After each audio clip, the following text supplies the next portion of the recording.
Fazer uma trollagem, filmar o Cleiton, falar pra ele que o neném não é dele, que o neném é de outro, que é loiro do olho verde. Segura aí. Uau. Ô Cleiton. Eles foram lá, ela abriu o olhão pra eles. Vê que linda. Mas esse neném aí é estranho, mano. Olho verde aí, moleque. O zoião ali, o claro. Seu olho é preto, João. Que preto, você é louco, mano? Não tem nada a ver. Você... Nossa. Não é não? Sei lá, acho que deve ter tomado gás, né? Cleiton. Fala uma coisa pra mim. Não, Não, vamos, é bonita, né? mas vamos trocar ideia. É linda, neném.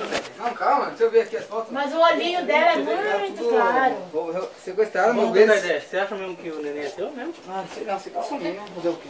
Se não é meu, pelo menos vou assumir, né?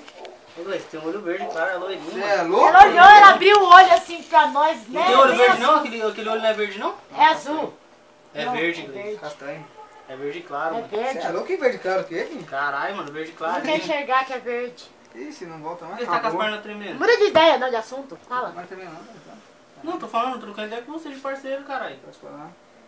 Não é verde não? Se não for meu, tá bom. Tadinho, Que tá dó, aqui. mano. Nada. Dá um abraço aqui. vou Não, é a chorar. cara do Gleice, só que o olhinho é muito clarinho. Ah, gente, para. Na apelação falar que é a cara do Gleison, né? Cara da Bruna, menina.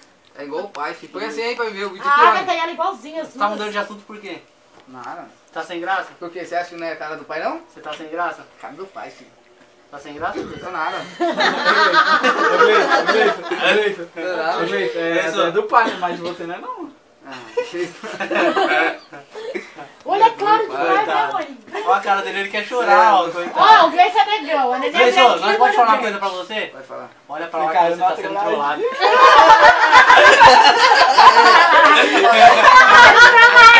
Que dó, mano.